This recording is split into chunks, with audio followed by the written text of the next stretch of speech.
En el nombre del Padre, del Hijo y del Espíritu Santo. Amén.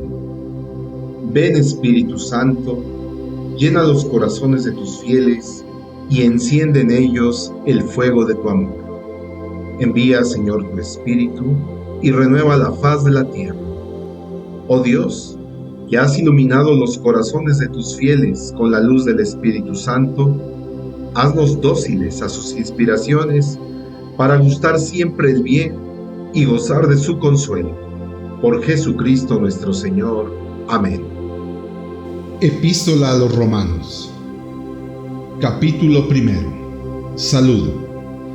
Pablo, siervo de Cristo Jesús y apóstol por vocación, escogido para el Evangelio de Dios, que él había ya prometido por medio de sus profetas en las Escrituras Sagradas. La promesa era relativa a su Hijo, Jesucristo Señor nuestro, descendiente de David según la carne, pero constituido Hijo de Dios con poder según el Espíritu de santidad, por su resurrección de entre los muertos.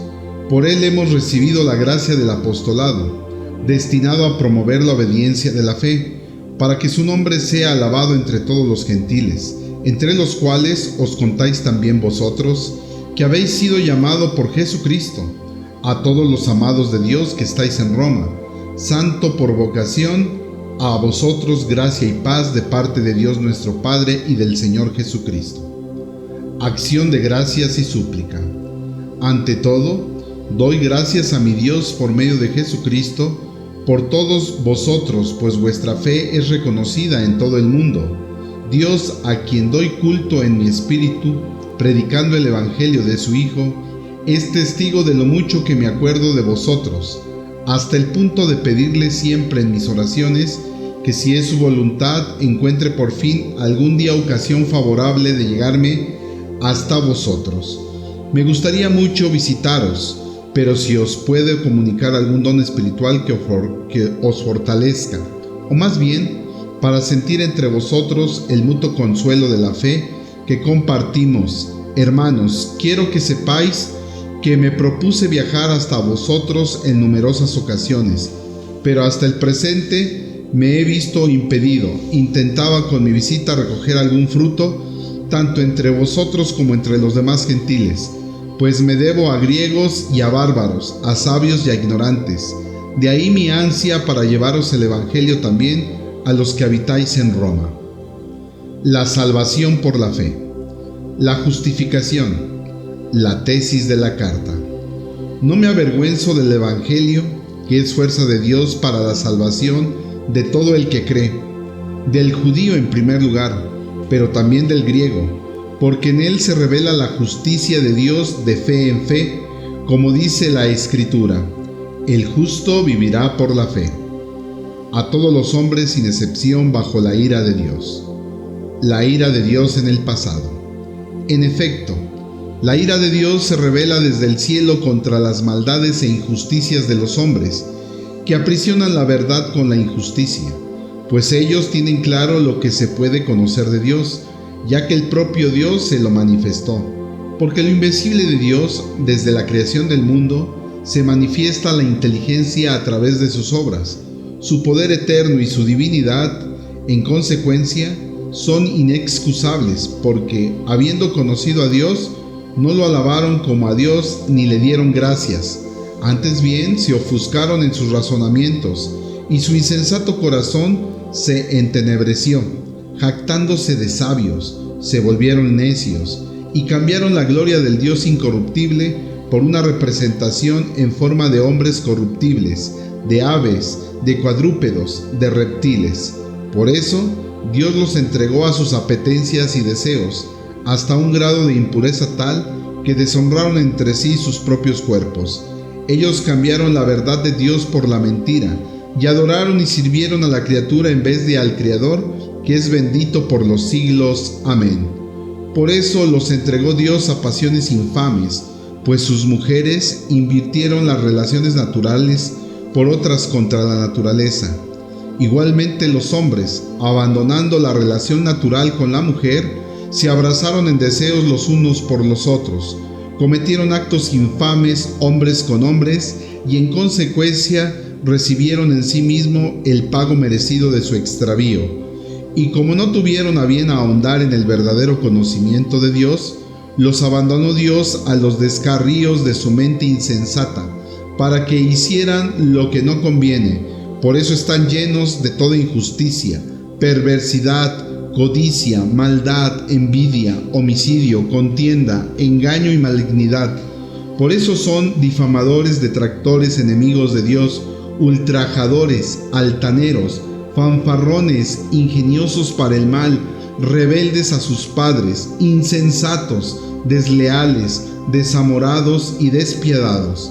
Pero además, aunque saben que Dios declara reos de muerte a los que practican tales cosas, no solamente las practican, sino que aprueban a los que las cometen. Capítulo 2. La ira de Dios que viene sobre todos. Por eso, tú que juzgas, quien quiera que seas, no tienes excusa, pues, al juzgar a otros, te condenas a ti mismo, ya que haces lo mismo que aquellos a quienes juzgas. Pero sabemos que Dios juzga conforme a la verdad a los que se hacen semejantes cosas. Y si tú, que juzgas a los que cometen tales cosas, haces lo mismo que ellos, ¿piensas que vas a escapar al juicio de Dios? ¿O desprecias tal vez sus tesoros de bondad, paciencia y tolerancia, sin reconocer que esa bondad de Dios te impulsa a la conversión? Pero tu cerrazón de mente y tu carácter impenitente vas atesorando contra ti ira para el día de la ira, cuando se revele el justo juicio de Dios, quien dará a cada cual según sus obras. Los que, perseverando en el bien, busquen gloria, honor e inmortalidad, recibirán vida eterna, mas a los rebeldes, indóciles a la verdad y dóciles a la injusticia, les aguarda la ira y la cólera.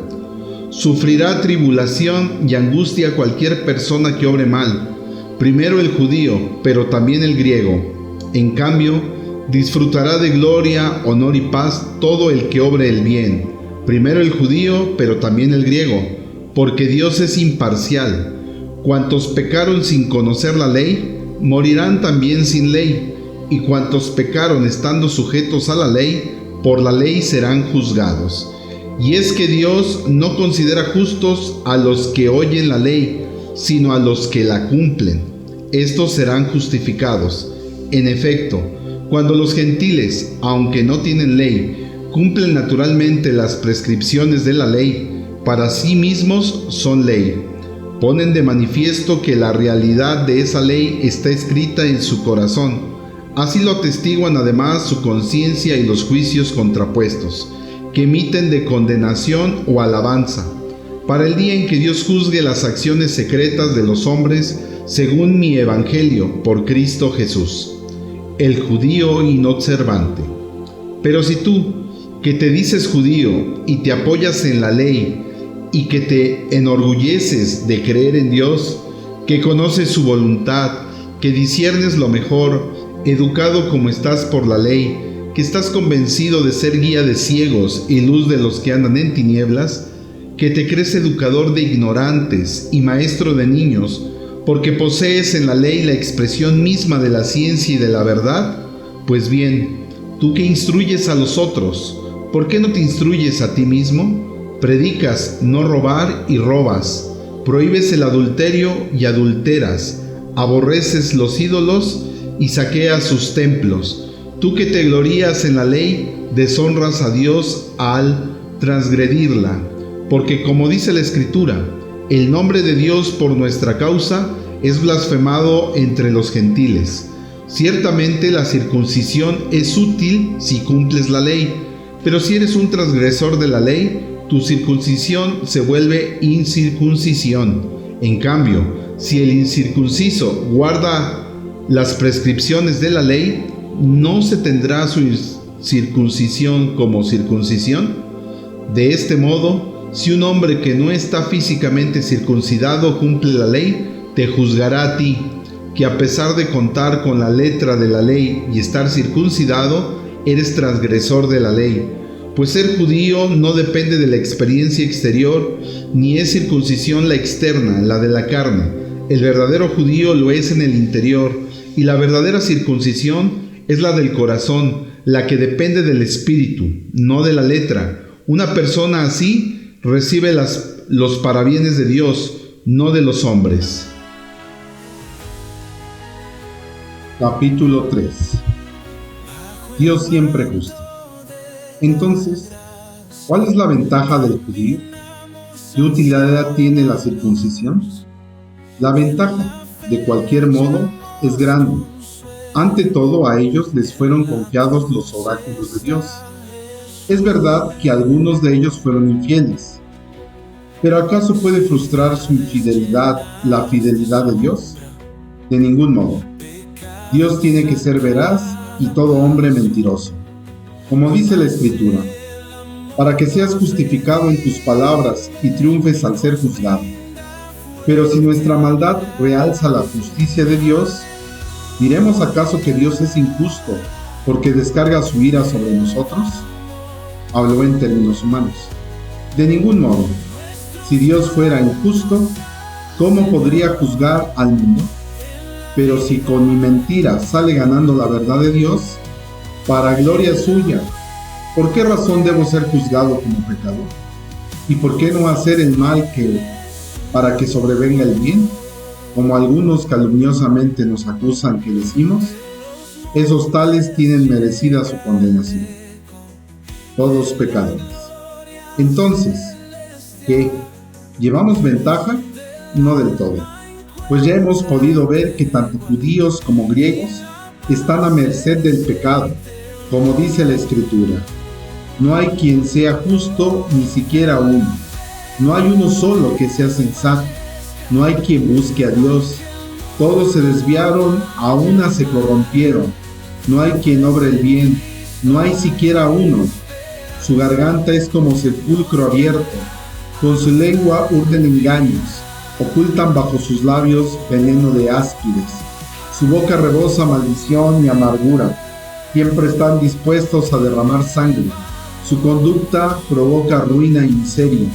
No conocen el camino de la paz. No piensan en el temor de Dios. Ahora bien, sabemos que cuanto dice la ley lo dice para los que están sometidos a la ley, para que toda boca enmudezca y el mundo entero se reconozca reo ante Dios, ya que nadie será justificado ante Él porque haya cumplido la ley, pues la ley solo proporciona el conocimiento del pecado. La justicia de Dios por la fe. Revelación de la justicia de Dios. Pero ahora, independientemente de la ley, se ha manifestado la justicia de Dios de la que hablaron la ley y los profetas. Se trata de la justicia que Dios mediante la fe en Jesucristo otorga a todos los que creen, pues no hay diferencia. Todos pecaron y están privados de la gloria de Dios. Estos son justificados por Él gratuitamente en virtud de la redención realizada en Cristo Jesús. Pues Dios exhibió a Jesús como instrumento de propiciación a través de su propia sangre, para recibir el perdón mediante la fe. Así mostró Dios su justicia, pasando por alto los pecados cometidos anteriormente, en un tiempo caracterizado por su paciencia, y así muestra su justicia en el tiempo presente, siendo justo y justificador del que cree en Jesús. ¿Dónde está entonces el derecho a gloriarse? Queda eliminado. ¿Por qué ley? ¿Por la de las obras? No, por la ley de la fe, porque pensamos que el hombre es justificado por la fe, independientemente de las obras de la ley. ¿Acaso Dios es únicamente Dios de los judíos? ¿No lo es también de los gentiles? Desde luego que sí, también de los gentiles. Tengamos en cuenta que solo hay un Dios, que justificará a los circuncisos en virtud de la fe y a los incircuncisos por medio de la fe. Entonces, ¿elimina la fe el valor de la ley? De ningún modo, más bien la consolidamos.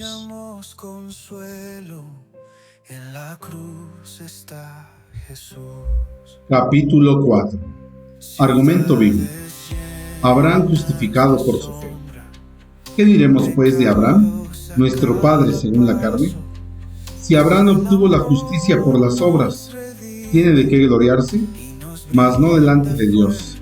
En efecto, la Escritura dice: Creyó Abraham en Dios y le fue reputado como justicia. Al que trabaja no se le cuenta el salario como favor, sino como deuda. En cambio, al que sin trabajar cree en aquel que justifica al impío, su fe se le reputa como justicia. Así también David proclama bienaventurado al hombre a quien Dios imputa la justicia independientemente de las obras. Bienaventurados aquellos cuyas maldades fueron perdonadas y cubiertos sus pecados. Dichoso el hombre a quien el Señor no imputa el pecado. Entonces, ¿sobre quién recae esta dicha? ¿Solo sobre los circuncisos o también sobre los incircuncisos? Decimos en efecto que la fe de Abraham le fue reputada como justicia. Pero, ¿cómo le fue reputada? ¿Cuando ya estaba circuncidado o antes de estarlo? No cuando estaba circuncidado, sino antes, pues recibió la señal de la circuncisión como sello de la justicia que viene de la fe y que poseía estando todavía sin circuncidar. Así, se convertía en padre de todos los que creen sin estar circuncidados, a fin de que la justicia les fuera igualmente imputada. Pero también es padre de los circuncidados, que no se contentan con la circuncisión, sino que siguen además las huellas de la fe que tuvo nuestro padre Abraham antes de la circuncisión. En efecto, si Abraham y su posteridad recibieron la promesa de ser herederos del mundo, no fue por la ley, sino por la justicia que viene de la fe. Porque si ser herederos dependiese de la ley, la fe carecería de objeto y la promesa quedaría abolida. Además, la ley provoca que la ira divina. Por el contrario, donde no hay ley, no hay transgresión. Por eso, para que fuese un don, la promesa tenía que depender de la fe, y así quedar asegurada para toda la posteridad, no solo para los de la ley, sino también para los de la fe de Abraham, padre de todos nosotros. Dice él de él la Escritura: te he constituido padre de muchas naciones, es decir, lo hizo Padre nuestro el Dios a quien creyó, el Dios que da la vida a los muertos y llama a la experiencia las cosas que no existen. Abraham esperó contra toda esperanza, creyó, y eso le valió para ser el padre de muchas naciones, según le había sido dicho: así será tu posteridad. Su fe no vaciló al pensar que su cuerpo carecía ya de vigor, tenía unos 100 años y que el seno de Sara era igualmente estéril. Por el contrario, ante la promesa divina, no se dio a la duda con incredulidad, más bien fortalecido en su fe, alabó a Dios, totalmente convencido de que Él es poderoso para cumplir lo prometido. Por eso le fue reputado como justicia. Y la Escritura no dice, le fue reputado, solo por Él, sino también por nosotros, pues Dios reconocerá nuestra fe por nosotros, que creemos en aquel que resucitó de entre los muertos, a Jesús Señor nuestro, quien fue entregado por nuestros pecados, pero resucitado para nuestra justificación.